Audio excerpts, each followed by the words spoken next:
Let's go. All right, we will get started. So if everybody makes sure they signed in when they came in so that we can record that you were here, and then as well as a case study. But halfway through, we'll start on a case study.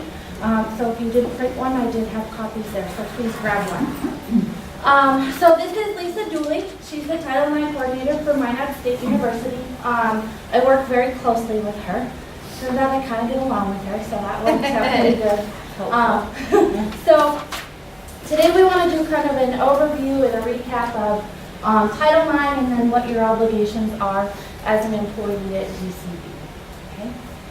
So the purpose for today is just to provide the knowledge and then skills and abilities to be an effective, responsible employee. So we'll talk a little bit about how to recognize it, how to work with a student who's maybe bringing something up to you, and then as well as a little bit of how we respond then with the same time.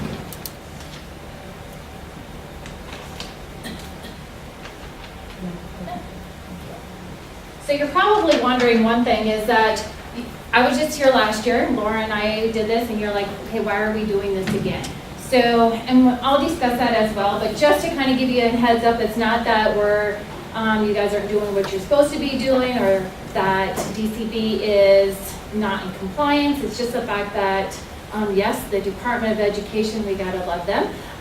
They require us to do annual training with our faculty and staff as well as our students.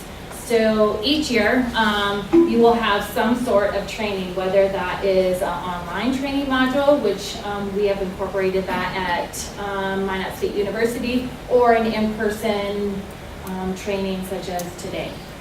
And so just to go back to what we perhaps had learned from last year, how many are new today?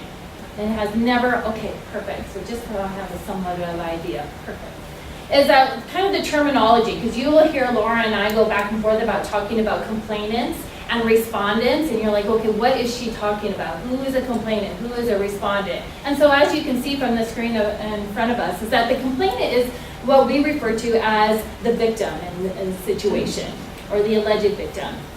And then a respondent is our individual that we will refer to as the offender. In the criminal land, you will often hear that a perpetrator, things of that nature. And the reason why the two different, why we're utilizing different verbiage is the simple fact that Title IX are civil matters where when we're using terms as offender, perpetrator, things of that nature, then we're referring to language that is typically found in criminal cases. So Title IX is a civil matter. And so a thing with that as well is that, we'll discuss this too, like, I don't think we go into depth about investigations, but when, let's say a complainant comes forward and he or she brings forward a complaint, and he or she will indicate that they wish to participate in the investigation process. And so what we're looking at when we begin the investigation process is this person, the person that they are accusing, are they responsible or are they not responsible for the behavior that was indicated on the complaint? Rather, in the criminal land is that we need to have 100% proof that they have indeed committed this crime. The Department of Education, Betsy DeVos, who is the secretary,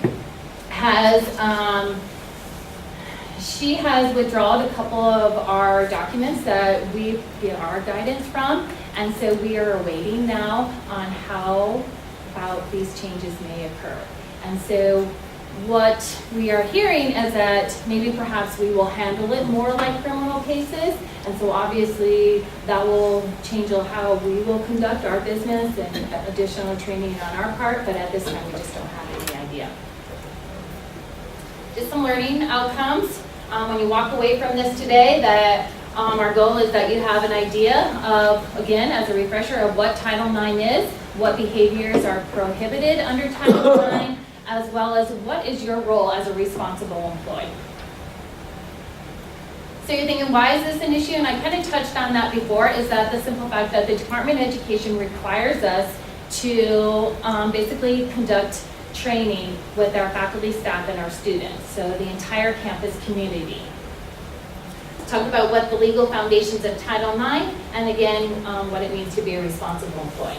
So from those of you from last year, or just maybe your interactions with Laura, how many can say that you're pretty confident with Title IX? So this is, I don't understand Title IX. 3 is, I kind of understand. And 5, you are totally getting what is expected of you. So by a show of hands, where are we sitting at? So we have a somewhat of idea. Raise them up high, men in the back. Okay, and ladies, and you're both new, right, to this? So Yeah, but I've gone through this. okay, so we're 5. Okay, I missed what you said. Perfect. Thank you.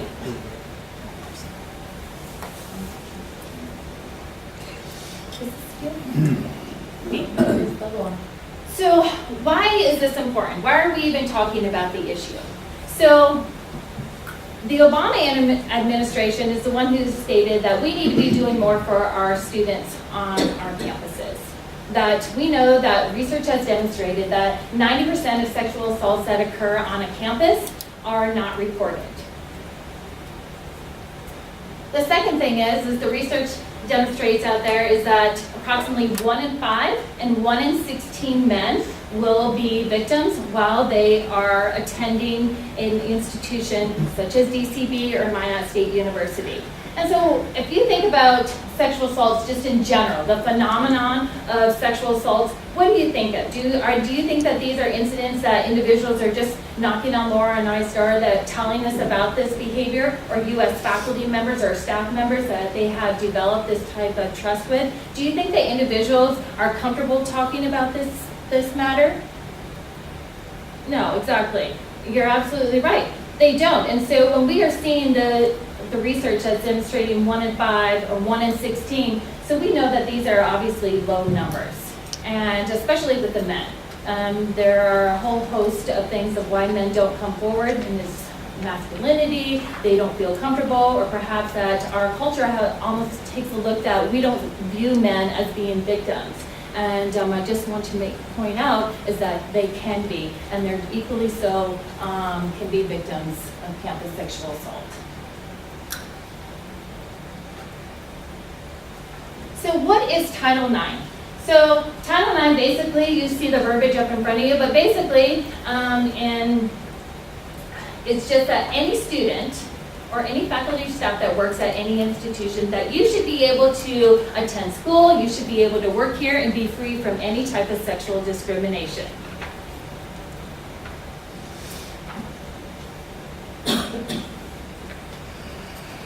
So Title IX indicates that if we are aware of an incident that is occurring on our campuses, that we must stop the behavior and we have to remedy the behavior.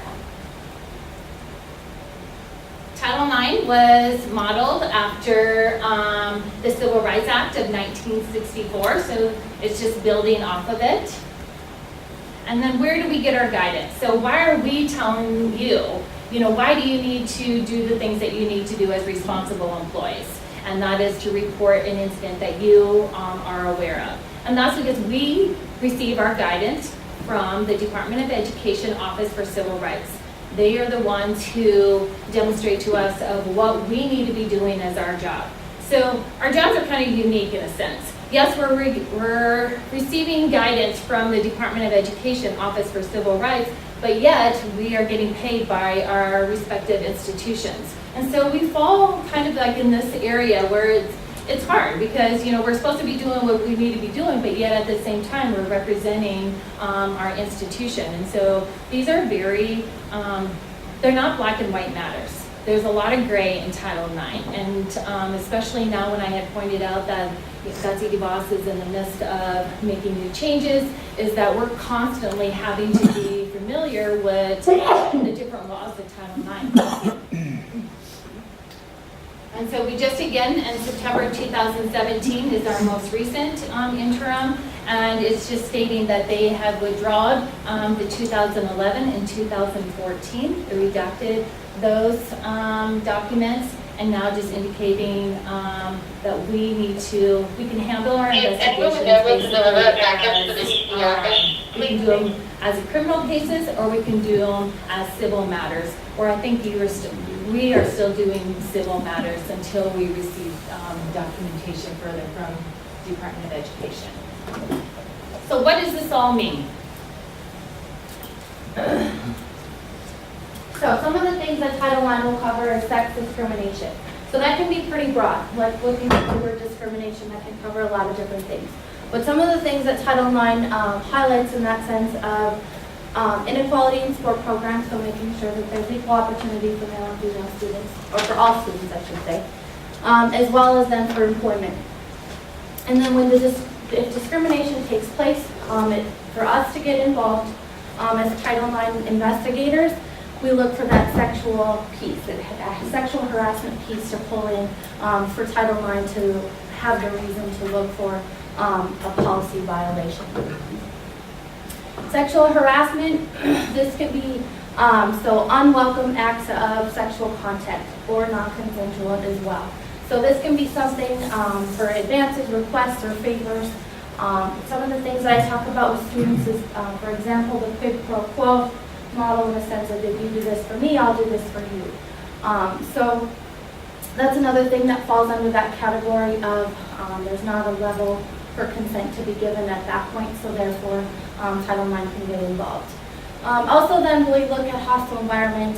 So for example, working with the students working with a faculty member or a staff member, and they turned them down, or that advance they said no, then that hostile environment comes into place where they don't feel like they have an equal opportunity in the classroom. So that is something also that can take place under this. Sexual violence, so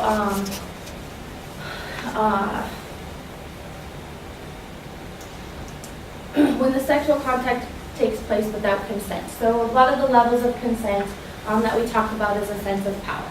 So if somebody has a sense of power over somebody, they are not obligated, they're not able to give consent at that point. When we're talking with students, we also talk about like the level of drugs or alcohol. We tell students that if you can't drive, you can't give consent. So that's another thing that falls under the category with consent. So non-consensual sexual intercourse, abuse, and then coercion at the same time. So that pressure and giving that constant pressure to get what the individual wants. Behaviors prohibited under Title IX. So the non-consensual sexual contact, it can be inter-partner violence. So that also falls in the category of domestic violence, dating violence, exploitation, stalking, and retaliation. So some of the things that we highlight for that is the violence. Like Lisa said earlier, how we want to prevent. We want it to stop from happening, prevent it from happening again, and then remedy the situation. So some of the situations that we have gotten involved with in a sense of interim measures, which we'll talk about later, and kind of just keeping that student feel that they can still continue their education here on campus.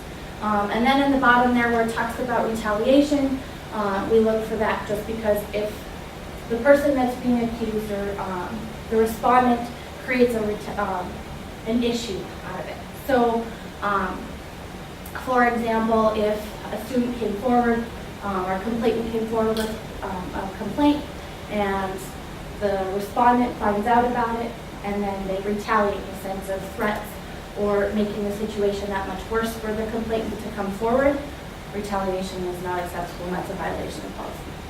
And I just want to add something to retaliation. Our students and the faculty and staff are always concerned, well, if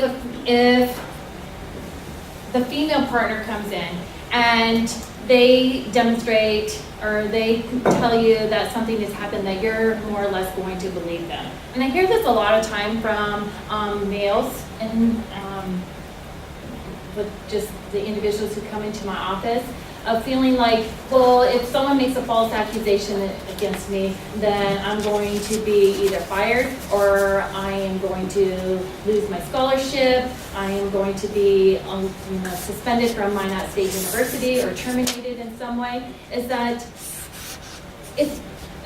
the research has demonstrated that 2 to 8% of victims will make a false accusation. And 8% is actually pretty high. It's around the 4%.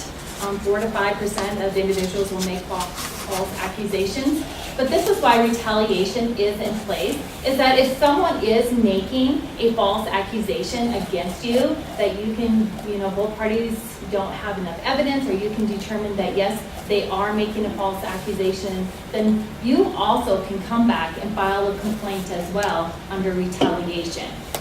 And so this is kind of to stop those false accusations, is that knowing that the other party then can file their own complaint against the other person, or if it's your concern, because sometimes victims will not want to come forward and report matters, and because they're afraid of retaliation. And now this works the opposite way, is that there are protections in place to protect that victim who is coming forward.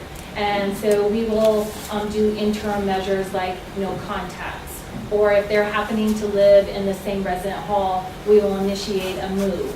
Or if they're in the same classes, and a lot of you faculty and staff we are requesting, the Title IX is requesting that, is there a way that we can move this person to a different section? And if there isn't another section available to them, we will entertain the thought of independent studies. And this is just so that the two are not interacting with each other. And so that is sometimes one of the reasons why we are always relying on you guys to say, hey, this person is working with the Title IX office, and this is what we are requesting, can you help? And it's just because of those, it's mostly because of retaliation, or just because of no contact and things of that nature. Does that make sense? But sometimes we require a lot out of you guys, and you're like, well, why are they asking us this? Or why are they telling us that we have to do this? And I think if we don't explain that to you of why we are doing these things, then you don't understand. I mean, there's some, obviously, Title IX matters are confidential, and I tell that to my students and to my faculty and staff, is that when they come into my office, is that I am taking their case seriously. And so, and I'd like to use the example that actually Minot State University had a national magazine who had reached out to do an open records on my Title IX cases. And so I would not release my files. I wasn't going to hand over my files per North Dakota law. Well, North Dakota open records law states that if you don't, provide information, that you can be, you might be have a misdemeanor on your matter. And so I was willing to take that risk, just for the simple fact that individuals who come into our office and they are discussing matters, is that we're taking these matters seriously. And it's not just about the victims, but we have to protect the respondent as well in these cases. It's not just about taking one side over the other. Our role is to be neutral in the matter. Sometimes we are responsible for doing investigations, but they're all, as your policy, follow the guidelines to your policy, and I won't get too much into that because every institution has different policies, but we're offering you the same rights as we would to the other party. So what we're doing for one party, we're going to do for the other.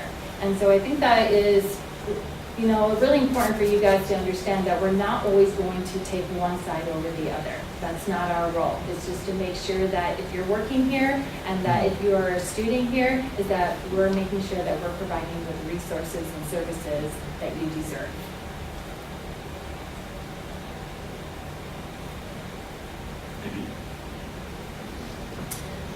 So on to the case study. If you hadn't had time to read the case study before you came, please feel free to do so, and then we'll talk about it.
So when you read the case study, what are some things that stick out to you automatically?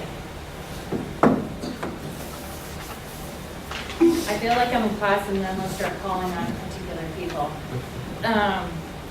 But did anything stick out? It doesn't necessarily have to be these questions that we have forward to prompt you, but what are some things as you initially think about it?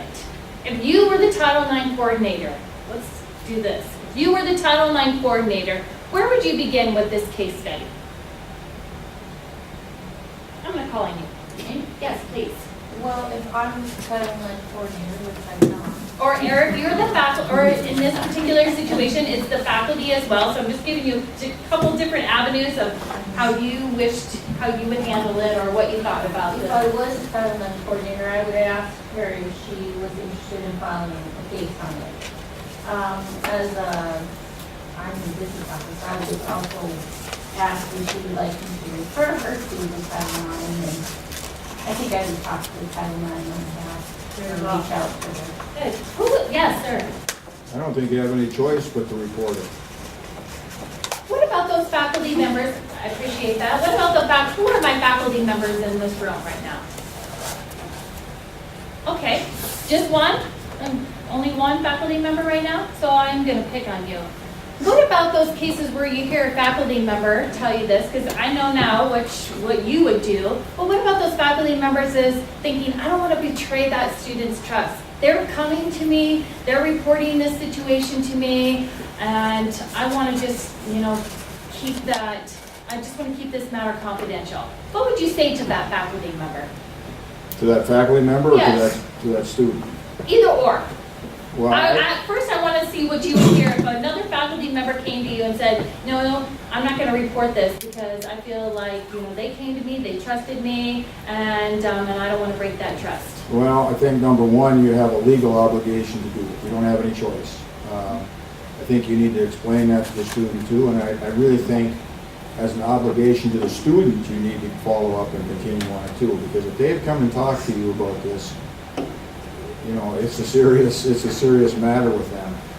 And, I think you need to say, it's my responsibility and I need to refer you to Title IX, and then it'll go where it goes from there. But legally, you're bound, and I think ethically too, you're also bound to continue and follow. Even if the student has come and said, I don't want you to pass this on.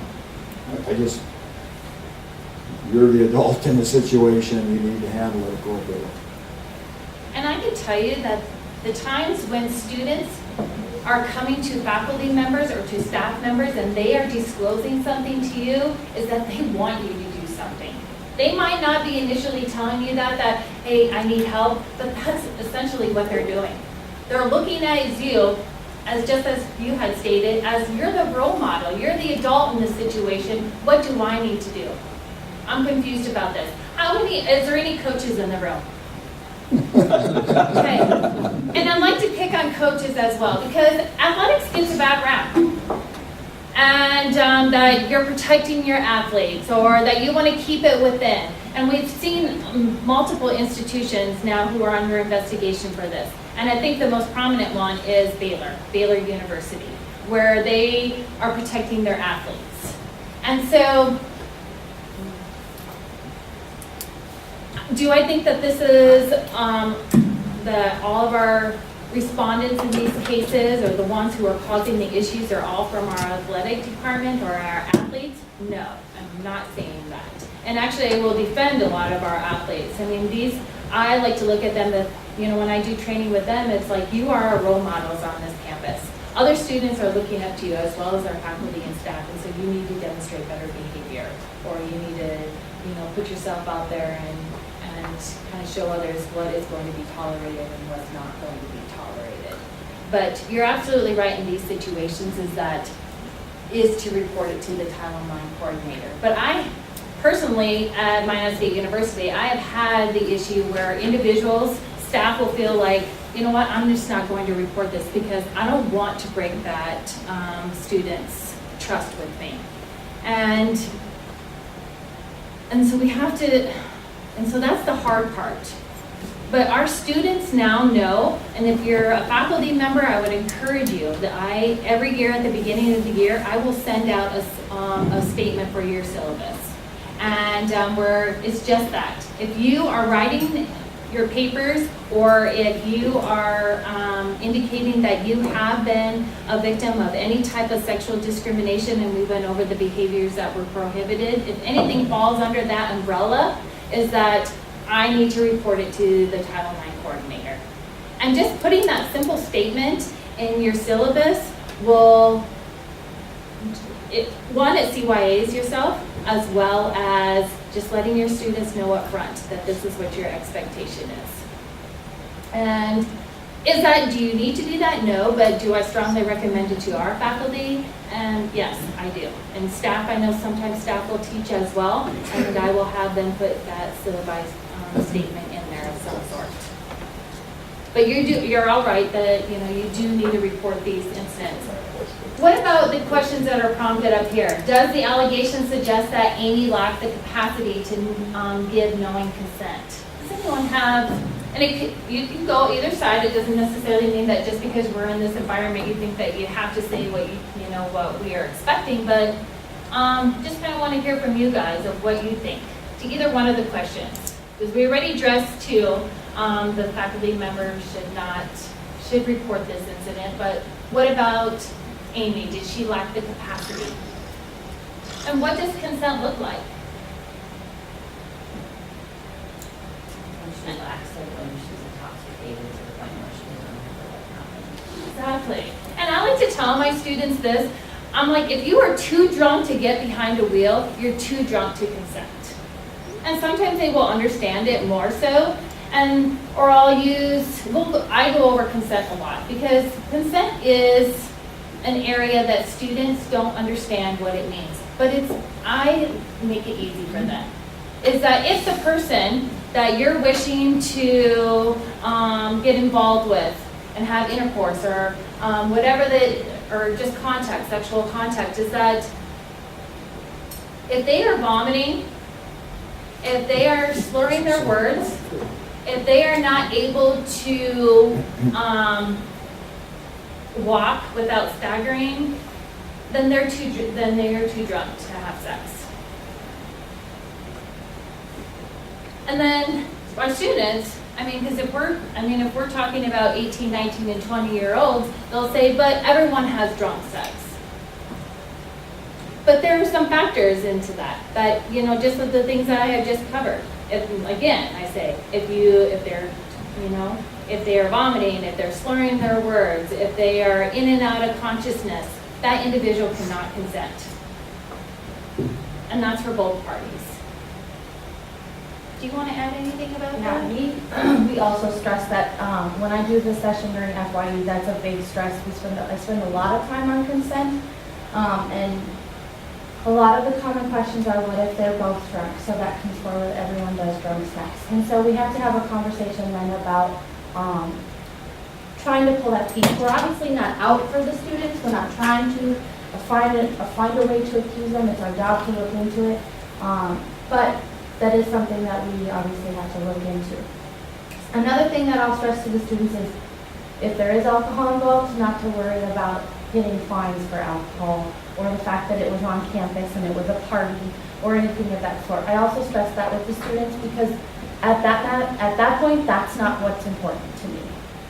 So that's a big thing that I talk about. I reference the trainings also. If you're ever really bored, this gal is hilarious. Her name is Lacey Green. She does a consent video, and it talks about that clear yes, in a sense of if you're getting it, if you're receiving it, or anything of that matter, but also how you can retract that, and it's okay to retract that at any point in time. And if you have, the matter changes very drastically. So consent, yeah, obviously huge, and that we talked about in the next slide as well. So Talking about consent, so does age matter? If I were to ask my students that, does age matter? They all look at me like, well, they said yes, but age does matter. So the legal consent, the age of consent is 18 years of age in the state of North Dakota. Obviously, there's some exceptions. If you were to go underneath it and look at the exceptions, if they're within, if their ages are between a year and whatnot, there are other exceptions that I would just refer to you as the North Dakota law, as well as disabilities.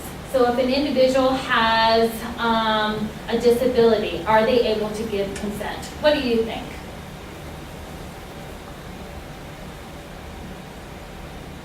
Kind of disability As we're like a talking physical about. impairment or? Any type of disability.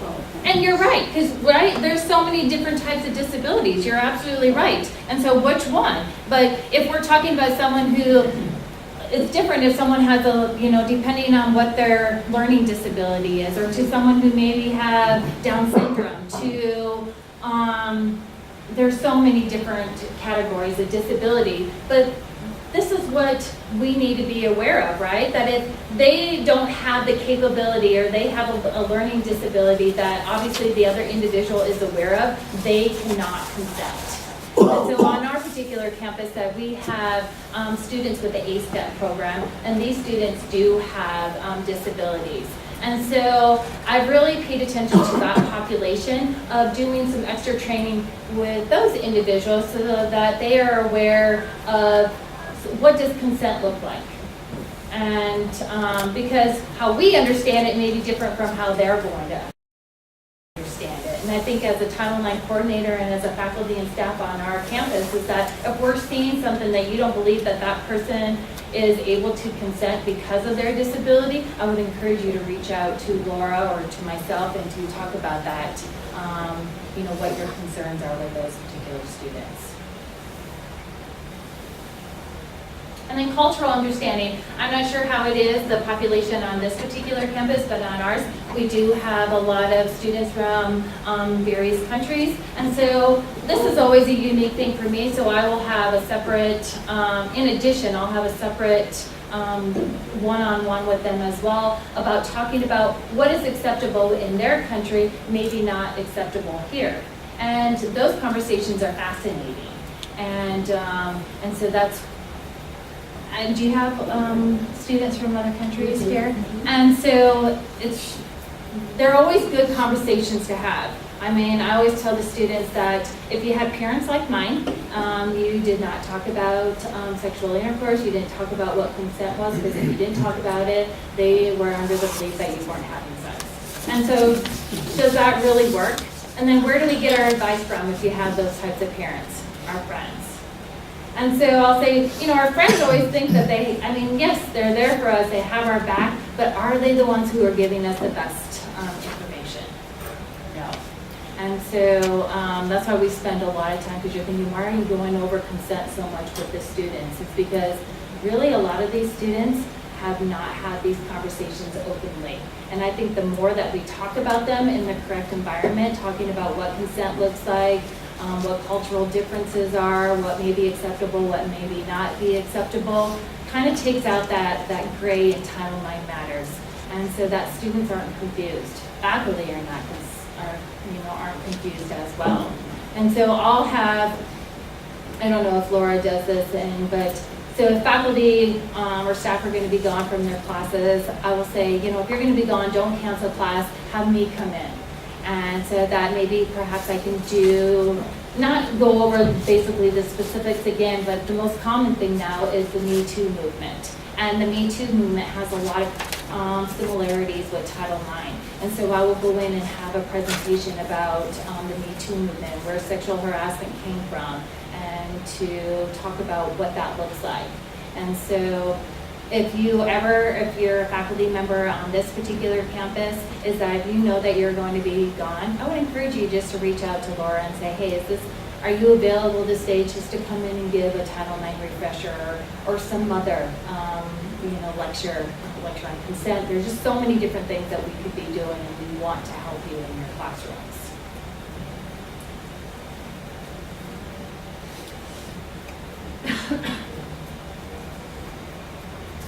So, institutional obligations. So we're going to start in with if a college knows about it, so if somebody is aware about it, it is our obligation to look into it to look for if there's a violation of the policy. So for when it is coming forward to you, please take immediate response in letting us know, because there is a time frame that we want to remain in when by the time that it's found out on campus to us acting on it. So that it's handled in a timely manner, just because if it's extended out, that does affect students, and if it is going on for them, it affects their education, and it could be getting worse instead of us kind of remedying it, preventing it from continuing. Do you want to add anything on that? I just want to know, so if you were aware of a situation that was occurring on campus, or even if you just heard a rumor about it, how many of you know what you would do? And how many of you know that there are different options? So at Minot State University, I'll tell students, faculty and staff, is that they can just personally call me and they can tell me the situation. But what I like to do, I like to take it an extra step further and say, yes, you have called, you have done your duty of reporting an incident or reporting a rumor that you are hearing on our particular campus, but I will have them follow up and fill out the complaint form, which is at our school, it's an online complaint form. Why do I do that? Because that is protecting yourself, and it's protecting myself as well. Because for yourself is that someone can't come back later and say, you know what, I reported this situation, or you heard about this situation and you didn't do anything about it. Well, you have demonstrated that you have. I have the form that I completed. And then once I receive it, it's in my inbox. Yeah, I can delete it, but there's always a record, right? It's a paper trail. And so I will have that as well, and that demonstrates to me that, the next slide please, is that we are doing these 3 things that we are, by the Department of Education states that we must do. So one, and I think you guys have an online form, right? We have one. It's actually kind of hidden. It's under current student forms, actually, is where it's at, and it's the top of the list when you click on that. It's the very first one, and it can be filled out there, or you can print it and write on it and then put it in my box, or give it to in person. And I know one of the things that Laura is working on as well is that getting it on the actual faculty and staff side, so that you're not having to go to the student side to look at it. It should be in multiple places so that it's easy for you to fill out. And then I would like individuals to know as well is that you can file an anonymous complaint. If you have something that you know of, but you just don't feel comfortable putting your name on that form, that's okay. One, you can fill out that online complaint form and you can send it without putting your name on it. Because the only person who is aware that has sent it is IT, and we can't go to IT and say, who sent this? Because Title IX states that if a person wishes to file an anonymous report, they can, and they have that right to do so. But secondly, if you do put your name on there, you can always call Laura and say, you know what, I sent this, but yet I want to remain confidential. And us as Title IX coordinators, we need to respect that. I have multiple complaints coming in where just that faculty and staff wish to remain anonymous. They don't want to be known. They don't want the other party to know that they're the ones who sent that. And we need to respect that process. Because the person who is filing that complaint, you are the one who are kind of driving this process in a sense, especially if you are the complainant. If, for example, sexual harassment, I'll use that, and you feel like you're being sexually harassed by Billy Bob or Sally Sue. It doesn't matter which sex it is, but you filed a complaint because you feel like you're being sexually harassed. Now, if you say, you know what, I want to remain confidential, I don't want the other party to know that I am filing this complaint, and we'll say, okay. But the thing that we can't do is, you are the person who is accusing the other party, we cannot do an investigation without having that other, unless we have that person's participation in the process. But what we can do is to make sure that we are providing resources to you and services that you deserve as an employee here, as just as our students here as well. Is that we're making sure that we're taking care of you. And so that if that means offering you counseling out in the community, that is our responsibility to make sure that we are finding you counseling. But if indeed, it's just explaining the options to you. And then so let's say if you say, you know what, I don't want to participate in the process, but yet I want to just take advantage of the resources and services that are available to me, but then in a month's time you feel like you're stronger and you want to pursue this, you can. It doesn't necessarily mean once you have made up your mind that you can't come back in and entertain the thought of having an investigation. You can. On to organization and management. So types of employees on campus that, or their purposes, sorry. So we'll talk about confidential resources, and then you guys as responsible employees as well as responsible. So going into confidential employees, professional counselors, so you can see those there. We do have a list of resources that we give students that include on-campus resources as well as leaning on individuals in the community. Our on-campus individuals are Joey, who's in here, as our campus nurse, and then Corey Gorder as well, our mental health counselor. So if a student does come forward to you and they say, you kind of got the idea that maybe they're going to tell you something that you feel like you're going to have to report, let them know at that moment that it is your obligation to report as a responsible employee. However, if they don't want you reporting, there are people that they can talk to on campus as well as the community that are not obligated to report to Title IX, and then at that point talking about joining the Corey.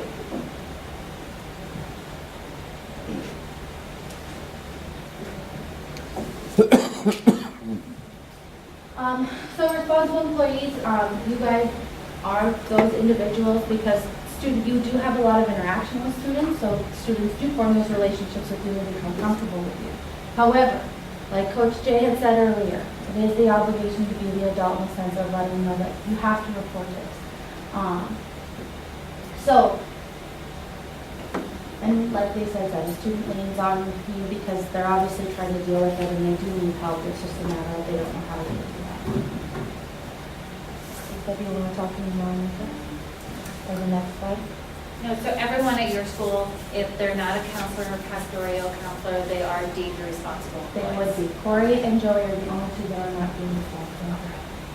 So you all know what your role is then on this particular campus, and if you are to be aware of behaviors that are prohibited under Title IX with our campus community, that you have an obligation to report that to the Title IX coordinator or file an anonymous complaint.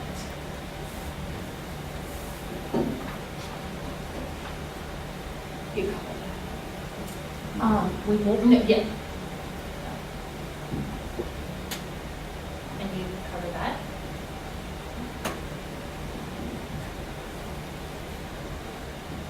So when a student comes to you and it's your responsibility, so it's your job, kind of what I was talking about before, did you happen to hand out a syllabi statement to your faculty? Okay.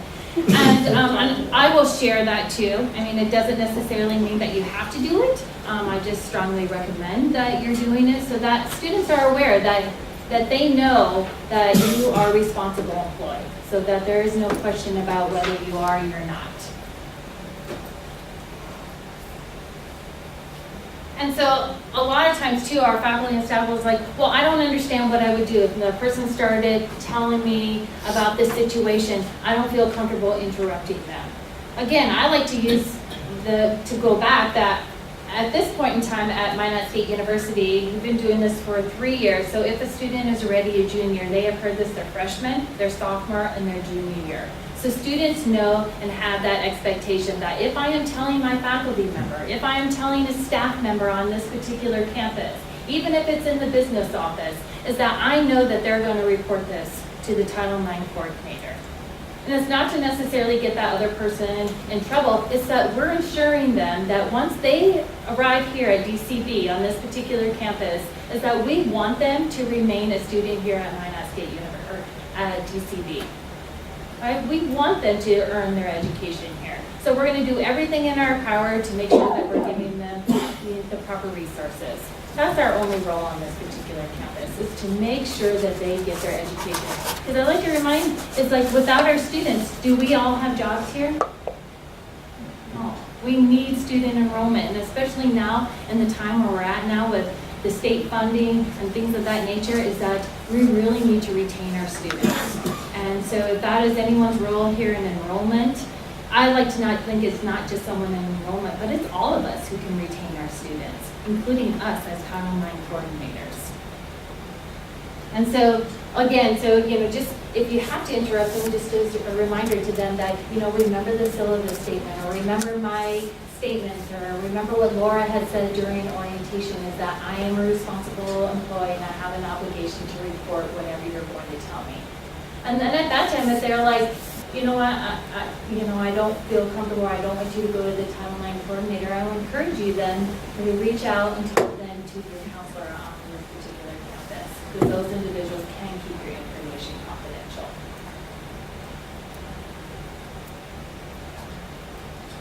So responders will be family, friends, and then other faculty, and then departments. If we haven't really looked with that portion of it. I have Okay. ran into third parties on our particular campus who haven't been informed of Title IX matters on our particular campus, but if it's a vendor, I'll use this thing as a vendor, if a vendor is coming on to this campus, and you feel like you have been discriminated on the basis of sex or any other prohibited behavior on this particular campus, then you can file a report against that third party as well. Even if they're not a faculty member, even if they're not a staff member, or if they're not a student. As long as if you are employed here or you're somehow affiliated with DCB, you can get the resources that you need, even if if the respondent is from someone off of the campus. And one thing with family and friends, we obviously do work with family members that come on campus, but we aren't obligated to inform them that they fall under the Title IX umbrella necessarily. It's not like that's the first thing that crosses our mind when we meet them, like, just so you know, we do enforce this on our campus. And the last thing that I'll address before we go to interim measures, if you are involved in a Title IX matter, if you're the complainant, if you're the respondent, if you're the reporting party as a responsible employee, is that we're not talking about these matters. And confidentiality is a big thing.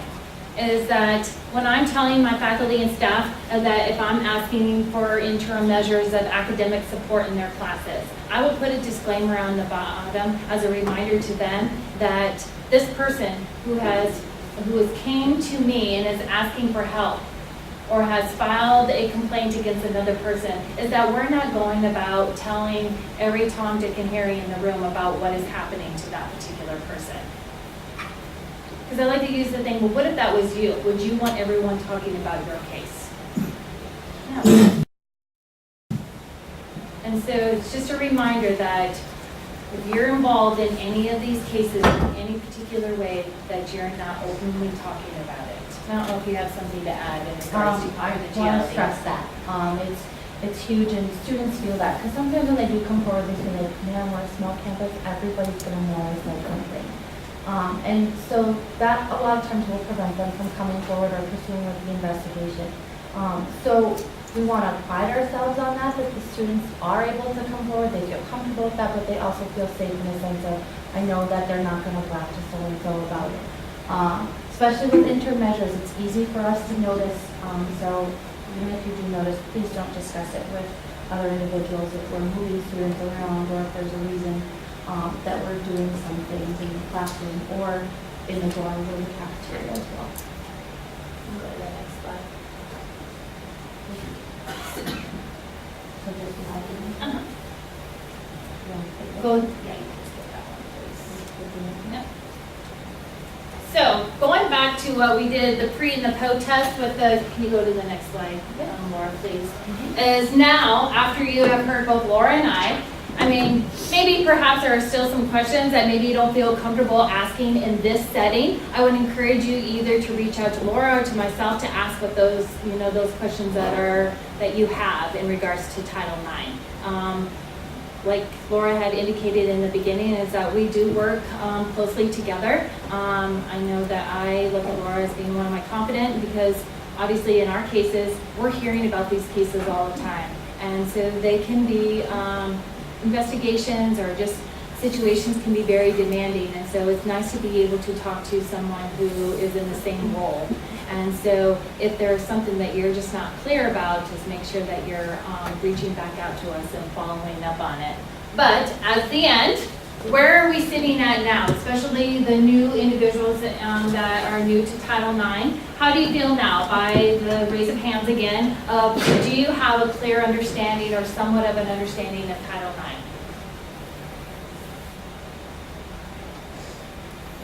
Perfect.